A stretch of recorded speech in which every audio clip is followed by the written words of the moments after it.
Indonesia tidak mau ketinggalan bikin vaksin tandingan namanya Nusantara. Tapi ternyata buatan manusia nggak menjamin ketenangan jiwa. Saya punya teman 2 kali disuntik masih dihantui kecemasan dan ketakutan. Ternyata solusinya dalam menyikapi pandemi ini adalah vaksin jiwamu dengan zikir kepada Allah Tuhanmu. Ala bizikrillah tatmainnul qulub. Hanya dengan berzikir kepada Allah, hatimu, jiwamu pasti akan menemukan ketenangan hidup, insya Allah. Sekali lagi, kalau saya ajak berzikir sama-sama, kita mohon kepada Allah. Karena tidak ada perlindungan yang paling dahsyat melainkan kepada Allah. Berharap dengan manusia siap-siap kecewa, tapi bergantung kepada yang punya manusia tidak akan ada kata kecewa. Sekali lagi, kalau saya ajak zikir dulu berjamaah, mau?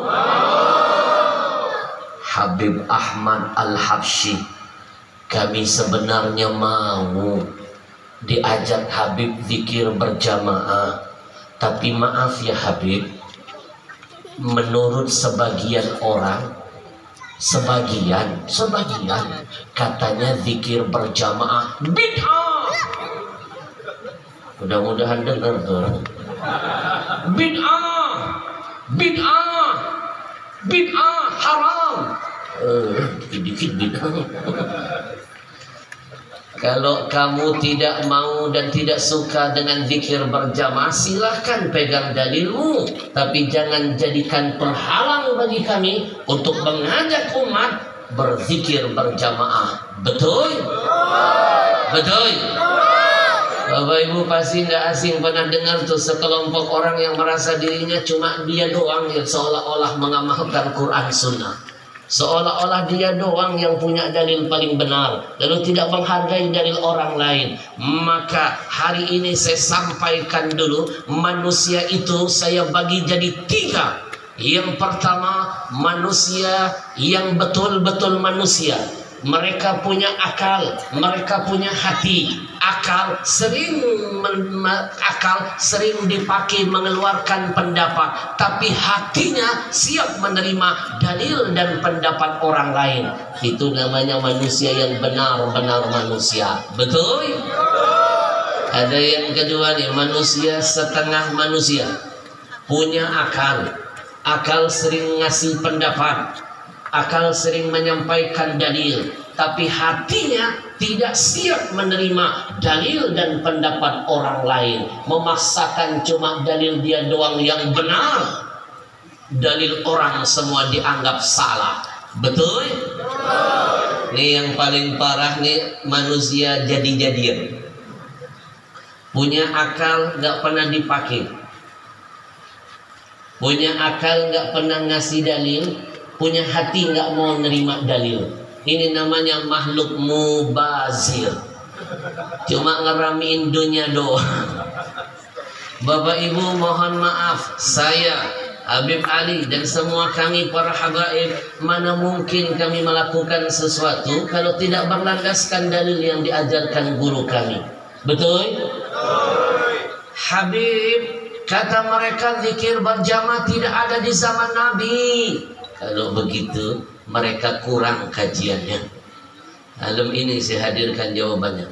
Siapa bilang zikir berjamaah tidak pernah ada di zaman Nabi? Saya hadirkan fakta yang pertama. Habib dilawan. Bapak Ibu, dulu Nabi pernah jadi imam. Sahabat sholat di belakang Nabi jadi makmum. Ketika Nabi mimpin sholat, Nabi baca surah Al-Fatihah. Saya kasih contoh ujungnya saja. Siratal ladzina an'amta 'alaihim ghairil maghdubi 'alaihim waladdallin.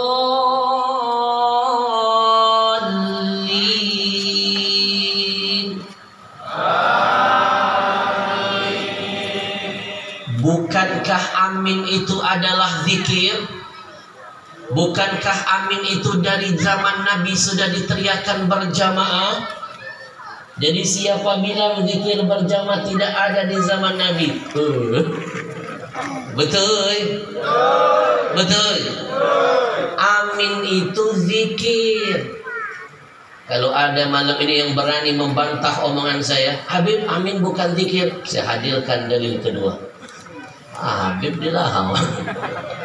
Ad-da'i wal mu'ammin syarikani fil ajab. Orang yang berdoa dan orang yang mengaminkan, dua-duanya dapat pahala yang sama. Dua-duanya dapat keberkahan dan kemuliaan yang sama. Maaf, kalau amin gak termasuk zikir, mana mungkin disandingkan dengan kalimat ad-da'i. Bukankah orang ketika berdoa dia sedang ingat Allah? Bagi ketika orang sedang beramin, dia sedang mengharap jawaban dari Allah. Betul? Betul? Maaf Pak, kalau